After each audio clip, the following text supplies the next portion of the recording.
Hey, my lovely friends. First of all, thank you so much for all your encouraging comments. I read them all and they motivate me to create more vocabulary video lessons for you. I hope you enjoyed this one too. It is fashionable for some commentators to speak of the two superpowers, the United States and the Soviet Union, as though they were somehow of equal worth and equal significance. Mr. Speaker, that is a travesty.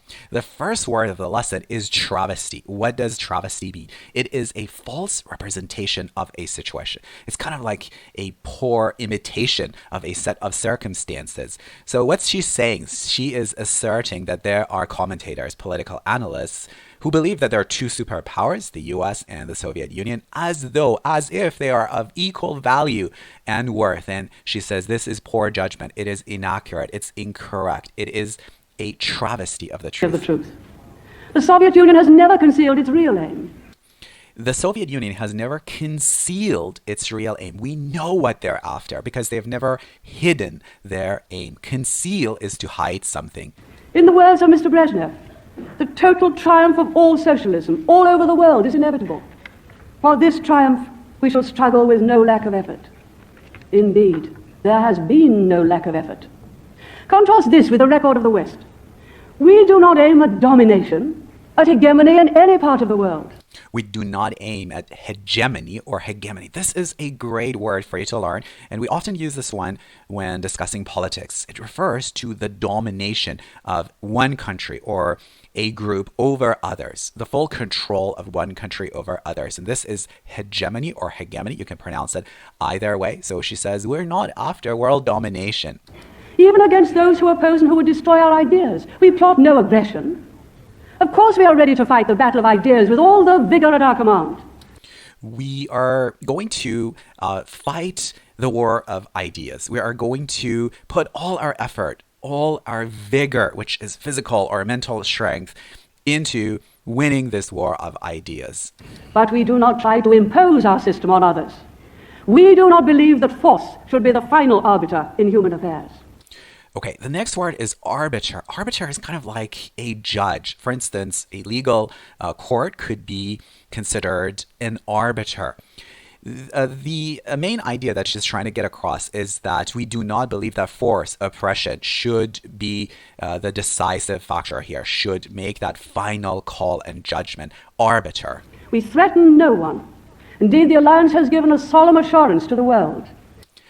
Alliance has given us solemn assurance. Solemn is an adjective. It means strong and firm. It has reassured the world. Reassurance. Solemn reassurance. None of our weapons will be used except in response to attack.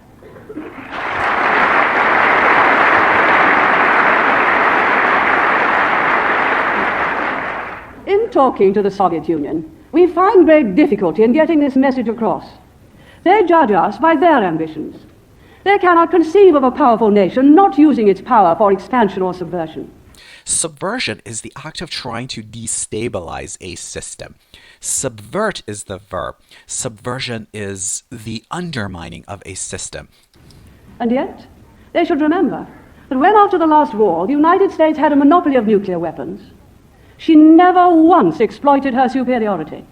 It's interesting that Margaret is using the female pronoun to refer to the United States, never exploited, never took unfair advantage of her superiority. No country ever used such great power more responsibly or with such restraint. I wonder what would have befallen us in Western Europe and Great Britain if that monopoly had been in Soviet hands.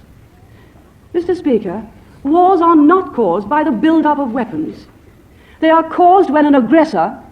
Aggressor is the person or a country or a government that initiates, that begins an aggressive form of behavior. Aggressor. believes he can achieve his objectives at an acceptable price. Again, it is notable that she is using the male pronoun to refer to the Soviet Union. The war...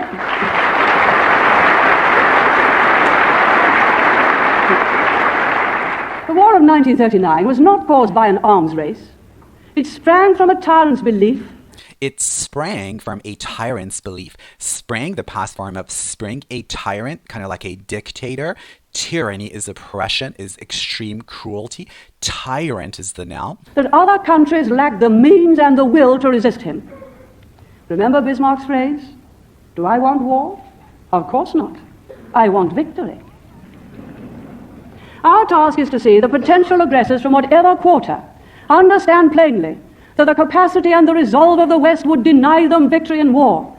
The resolve of the West. Resolve here is a noun. This is not a verb. So the resolve of a group of people is their determination, is how committed they are to a particular project, their resolve. The verb means to address something, try to tackle a problem. So that is very different. But this word has two different parts of speech. One is the noun, the resolve of someone, and then to resolve a problem. Anyways, I hope you've learned at least one word with